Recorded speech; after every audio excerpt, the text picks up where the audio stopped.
Welcome to Patty's Aquatics. So in this video, this tank right behind me is going to be the focal point of this video. I'm going to give it a major upgrade. So stick around and I'll show you what I'm going to do.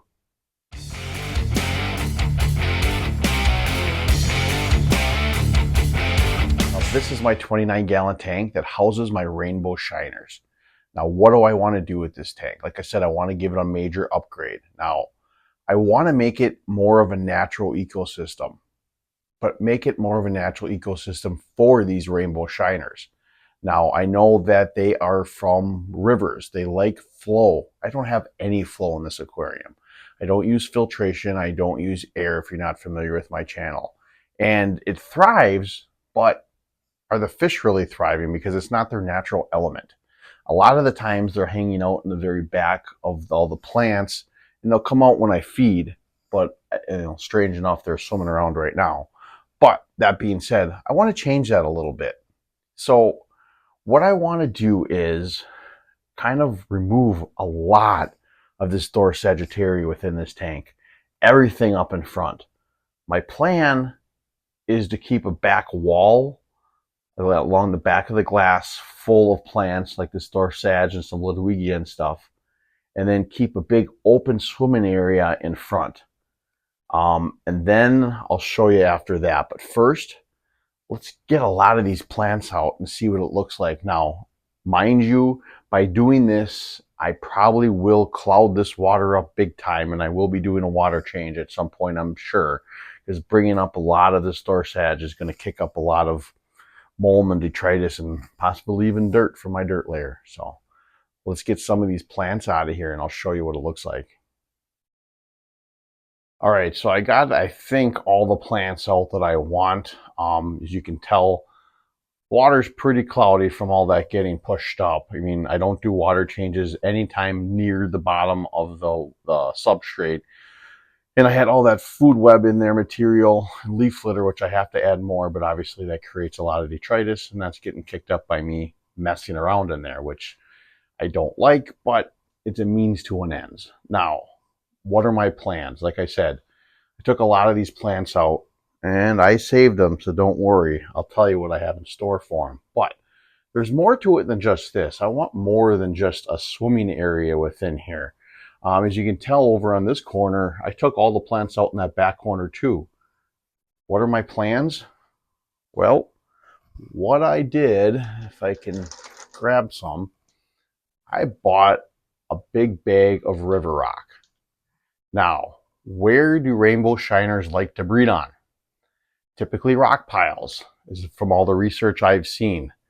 So if I want to try to make this a natural ecosystem for the rainbow shiners, I need to add some rocks in there too, because that'll be naturally, hopefully, where they'll want to go try to breed and scatter eggs on top of. Now, the chances of me being successful breeding in this tank naturally, I don't know.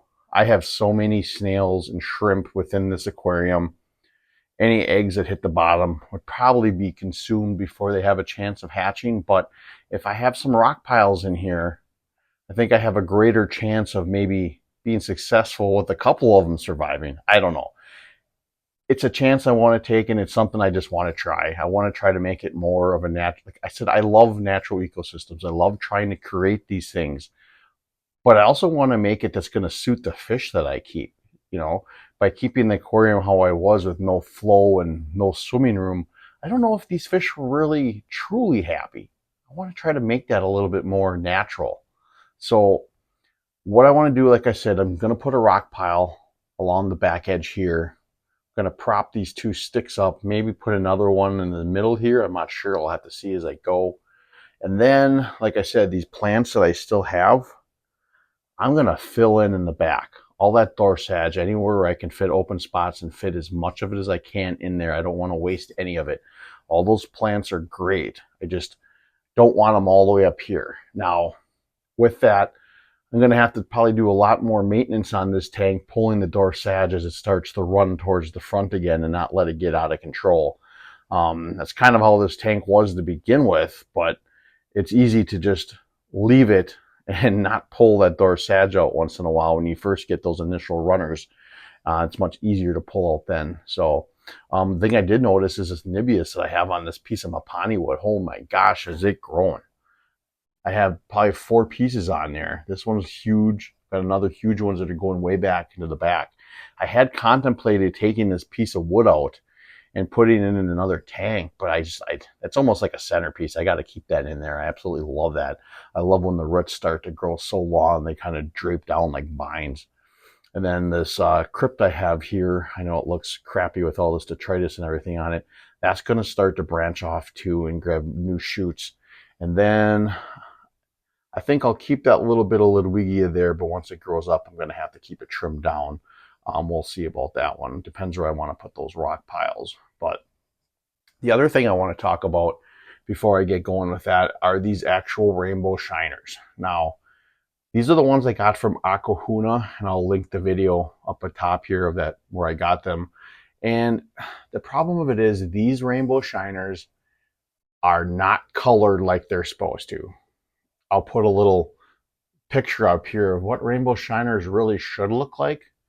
And these are mine. Now, there's another YouTuber that I seen got rainbow shiners, these same fish from Aquahuna at that exact same time, Mike over at Aquapros. And I don't remember what he calls them anymore, but their colors are not there. They're starting to turn a little tint of a red to them at some points I can see, but they don't have that like metallically blue color to them or anything like that. So I'm going to work with them for now, but eventually I think I'm going to get a batch of actual rainbow shiners that color up like they're supposed to. But I want to still work with these guys because I still think they're really interesting fish. So, all right. So that being said, let me try to get some rock in here and get this hardscape in here a little bit better of how I want it. And from there, I'll bring you back and show you, and then we'll figure out where I'm going to put the rest of those plants. All right, so I got the rocks in there, and that made a big mess. I washed these rocks ahead of time, and apparently I didn't wash them good enough because there is a big cloud of dust in the water from that. So I do like the way it looks so far, but it's really hard to see in there. So what I'm going to do is do a big water change, get some of this out of there so I can see what I'm doing. Again, like anytime I do water changes, I am not going to touch the bottom here, but I'm going to take it from the water column and try to get a lot of this dust particles out of the water, fill in some new water, see what we're doing, and then let's add some more plants. Well, I'm done with that water change, and now it's time to add some of those plants back in that I took out of this tank initially. So what I'd like to do is take a bunch and put it back in that corner and fill that in. I also want to fill in some areas in over here just to make it thicker.